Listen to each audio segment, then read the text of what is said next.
program. Dr. Bob. Dr. Thiel, sometimes the news media tells us COVID is behind us. Other times they tell us we need ongoing vaccines for protection. Either way, do you feel COVID-19 is the worst biological threat humanity will have to face? Oh, absolutely not. Not even close. And actually, even before COVID became known, we actually did a video that warned something worse was going to happen. And by the way, YouTube pulled it retroactively. Uh-huh. Now, that being said, there's other things that are out there. For example, you've heard of the bird flu or the avian flu, H5N1. Well, it's been spreading to mammals as opposed to birds. I read something from the Jerusalem Post. Bird flu now appears to be able to spread efficiently among ferrets. So there's a strain of the H5N1 bird flu. It affects ferrets, and it's also spread, by the way, to various mammals in Europe and the Americas. Russia's got issues with it. We've had issues with sea lions, foxes, skunks, dolphins, raccoons, and cats with it. Now, it has devastated poultry production in many lands. And matter of fact, tens of millions of birds have died from it, and it is affecting the food supply. So then, so far, the H5N1 virus seems to be affecting animals other than humans. Are we at risk too? Well, the U.S. Centers for Disease Control still consider human infection to be rare, but it's often fatal, by the way, when it does happen. Well, Michael Snyder posted something. I'd like to read the headline and some parts of it. A plague that could kill 1 billion people has been found to efficiently spread among ferrets. Says this is something that can kill lots of people. He says it doesn't naturally spread easily among mammals, but more than a decade ago, scientists in the US and the Netherlands were conducting gain-of-function research on H5N1 in order to create a version that could spread easily among mammals. Okay? Wow. And, we've got millions upon millions of chickens and turkeys and birds that are now dead, but now it affects mammals as well. And it's considered to be efficient in order to do it. And things about ferrets, which is interesting, is that they have a similar respiratory makeup than human beings. And so this is a concern about it. If the US was experimenting with gain of function of the H5N1 virus, and suddenly we see mammals, which were previously unaffected by the virus, efficiently dropping dead, are we able to draw some conclusions a la Wuhan? Well, as far as Wuhan goes, we made a video about that in January 2020 saying there's biological warfare going to happen. There's this lab in China. This thing is now out there. So we were among the first to go out to say, make the lab connection as the source to COVID-19. And so far, they've never been able to prove the so-called natural origin. Now, getting back to Michael Snyder, he said, where did this H5N1 strain come from? Is it natural to come in a lab? He says if a version of H5N1 can spread easily among humans, for it to get loose, the consequences could be, quote, 100 times worse than COVID. Nobody knows for sure how many would die from a full-blown H5N1 pandemic if it hit humans. But Snyder reports that it's been projected that the death toll could reach as high as 1.5 billion people. Wow. And the death rate since 2003, if humans get this, by the way, is 53%. So if people get this, the odds are they're going to die. Right. Snyder concludes basically by saying there's signs that time is running out. And he says we've entered an era of great pestilences. Great pestilences. So that seems to have biblical overtones, doesn't it? Well, certainly. And biblically, we know that a worse pandemic than COVID-19 is coming. And we've also seen already things from the avian flu, like food price inflation, all these tens of millions of birds dying, price of poultry going up, price of eggs going up. Mm-hmm. In Matthew chapter 24, starting in verse 6, Jesus warned that we'd hear of wars and rumors of wars. He said, don't be troubled by this, for all these things are going to come to pass, and the end's not yet.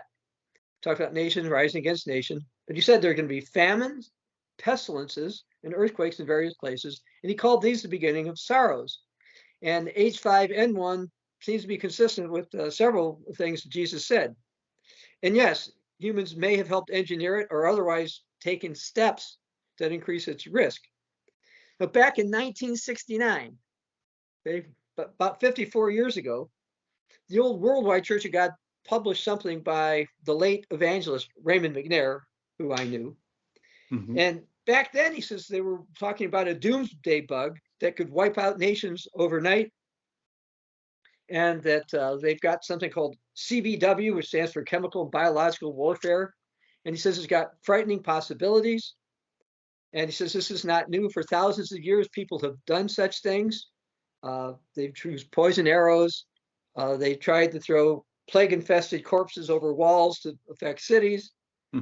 And actually, early American settlers traded plague-infected blankets to American Indians, etc. So this is not a new thing. But what's new now is that we can, in labs, make it even worse. You know, we talked about the Black Death, but many, when they thought they were going to be affected by the Black Death, the plague, which killed so many people in Europe, many millions in Europe, many thought, oh, we're going to get this, so let's just go and live with reckless abandon, drunkenness, sexual orgies, violence, crime, eat, drink, and be merry, because tomorrow we're going to die of the plague, they reasoned. But biological warfare is potentially much worse than the plague. Well, Mr. McNair made two interesting observations there. One is biological warfare is differentiated from plagues, and two, biological warfare can be far deadlier than plagues. Talk to us about the deadlier aspect of biological warfare. Well, with things like gain of function research, humans can make pathogenic organisms that can spread faster, as well as cause more harm than they normally would, or they naturally would. And Raymond McNair wrote some stuff about that as well. He quoted various experts about the deadly potential of this stuff, and that you can kill pretty much everybody in the British Isles in a very short period of time. And he also commented that few people realize that far more people have died from pestilences, from sickness and various plagues throughout history that have actually died in regular wars. Around the close of World War I, about 20 million died from the flu. Okay. And in the autumn of 1918, 12.5 million died of flu epidemic, which swept across India. And the other things with all these things, by the way, is they can affect the economy. Okay. In 1942, 90% of India's rice crop was destroyed by a natural strain of rice fungus.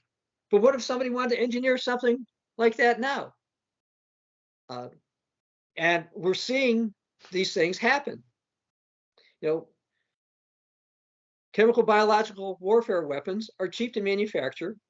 They're comparatively inexpensive to deliver to enemy targets. And you can kind of get them cross borders sort of easily if you don't need much of it. And a small nation could do a whole arsenal of these things with very little strain on their budget. Well, that comment doesn't seem to leave very much hope for the survival of the human race. I can understand the sentiment of let's eat, drink, and be merry, for tomorrow we die. Is there any hope? Well, certainly, those who are Christians have hope in Jesus and the return and establishment of the millennial kingdom. From a physical perspective, humans have been working on various ways to destroy the planet for a long time. Jesus said in Matthew 24, verses 21 and 22, things would get so bad, there'd be no flesh saved alive unless those days were shortened. So the solution is God is going to return. Jesus is going to come. The time will come, as it says in Micah, but they won't lift up sword against nation, neither will they learn war anymore. That's in Micah 4:3. But that's not what's going on now. What's going on now, you've got China doing things, you got Europe doing things, you got Russia doing things, you got the United States doing things, you got North Korea doing things, you got Iran doing things, and a bunch of other things we have no idea. The ones I've mentioned are in Israel. Okay, Yeah. most of the ones I mentioned are actually pretty public. And then we don't even know all the stuff that they're working on, but it does include looking at diseases and all this gain of function stuff, and this stuff's been going on. You know, there's other things out there as well. But we've got a problem with the media. I mentioned back in 2019, I put something together quoting mainstream sources saying, look, there are super bugs. The Bible says worse things are going to happen. Don't put all your trust in vaccines, etc. And that one was retroactively pulled a few years after COVID started, not because I said anything that was inaccurate, not because I didn't quote mainstream sources, but it didn't go along with the narrative. Now, because we don't trust big tech in general, or YouTube in particular, we already had that video up on other platforms. So we still have it up, for example, at BitChute, and I think we might have it on Brighteon as well. But, you know, a much worse thing than COVID-19 is going to happen. It could be H5N1 or biological warfare. The Bible talks about 4 horsemen of the apocalypse, and those 4 horsemen tie in with many of the sorrows that Jesus talked about in Matthew 24. So I'm going to go to the book of Revelation, Revelation chapter 6, and I'll read verses 7 and 8. When he'd opened the 4th seal, I heard the voice of the 4th living creature saying, come and see. So I looked, and behold, a pale horse, and the name of him who sat on it was Death, and Hades followed with him. And power was given to them over 1/4 of the earth to kill with sword, with hunger, with death, and by the beasts of the earth. The verses you just read have to do with death from the sword, hunger, and the beasts of the earth. How does that relate to germs and viruses? Well, germs, bacteria, are beasts of the earth. Oh, okay. As far as viruses go, it's complicated how those develop, but they, in my opinion, developed because of humans eating beasts of the earth they weren't supposed to eat. Okay. And we see that these beasts of the earth are going to result in a massive amount of deaths. You know, I checked, and according to recent statistics from the World Health Organization, about 6.9 million people allegedly died from COVID-19. But it would seem that hundreds of millions, or perhaps 1 to 2 billion human beings were going to die from these beasts of the earth, which interestingly is consistent with this comment that Michael Snyder said that, hey, there's a projection about 1.5 billion people could die from some version of the H5N1. So certainly, according to scripture, a worse and more deadly pandemic than COVID-19 is going to come. You know, we've seen signs of various of the horsemen of the apocalypse. You know, the Bible warns about food shortages and food price inflation, increased deaths from diseases. Those things are going to happen, but the good news is that later God's kingdom will come. But we are, sadly, going to see massive deaths around the world before then. When we see massive deaths associated with the horsemen, this will also get people to accept a world dictator and the beast. These are all factors. So what should we do? Well, we should remember what Jesus said and do what Jesus said. In this case, I want to read what he said in the book of Luke, Luke chapter 21, verse 36. Watch therefore and pray always that you may be counted worthy to escape all these things that will come to pass and to stand before the Son of Man. Now, I want to mention, to pray for you to be worthy should tell you you need to change your own life to be worthy. Right. To stand before the Son of Man. Thank you, Dr. Thiel. For more interviews with Dr. Thiel, in addition to written as well as audio articles, visit our website at BibleNewsProphecy.net. This is Steve Dupuie for the Bible News Prophecy Program.